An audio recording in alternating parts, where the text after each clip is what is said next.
ஞாயிற்றுக்கிழமை அன்னைக்கு கோயம்புத்தூரில் நடந்த நாம் தமிழர் கட்சி கூட்டத்துக்கு அவங்க எதிர்பார்த்த அளவு கூட்டம் இல்லை.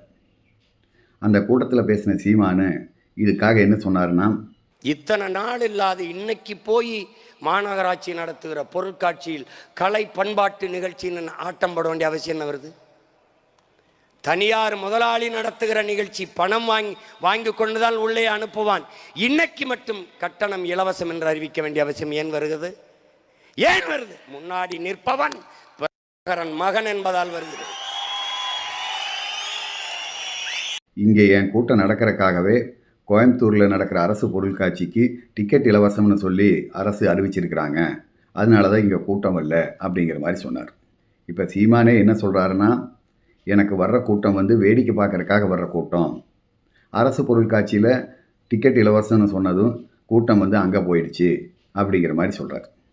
ஆனால் இந்த தகவலும் பொய்ன்னு சொல்லி அரசு புள்ளி விவரங்களை கொடுத்துருச்சு. இவர் டிக்கெட் இலவசமாக கொடுத்தாங்க அப்படின்னு சொல்கிற அந்த ஞாயிற்றுக்கிழமை மட்டும் 1,61,000 ரூபாய்க்கு டிக்கெட் விற்றுருக்குது. 11,379 பேர் டிக்கெட் வாங்கிட்டு உள்ளே வந்திருக்கிறாங்க. ஆனால் கூட்டத்தில் நம்மளுக்கு பயந்துட்டு இன்னைக்கு அரசு பொருட்காட்சியில் டிக்கெட் இலவசமாக கொடுக்குறாங்க அப்படின்னு சொன்னதும், இன்னைக்கு மட்டும் கட்டணம் இலவசம் என்று அறிவிக்க வேண்டிய அவசியம் ஏன் வருகிறது? ஏன் வருது? முன்னாடி நிற்பவன் மகன் என்பதால் வருகிறது.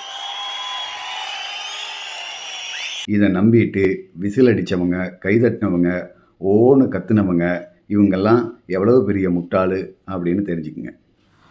அறிவை பெரிதென நினைத்தார் என் கட்சியில் இருக்கலாமா? மக்கள் பெரிதென நினைத்து மோடி காசை மறுக்கலாமா? வீடும் வாங்கினேன், கார்களும் வாங்கினேன், மோடியை மறக்கலாமா? பணத்தை கொடுத்து பேச சொல்லும் எடப்பாடியை எதிர்க்கலாமா? தேர்தல் வரட்டும், சொத்துக்கள் சேரட்டும், ஈழத்தை நினைக்கலாமா?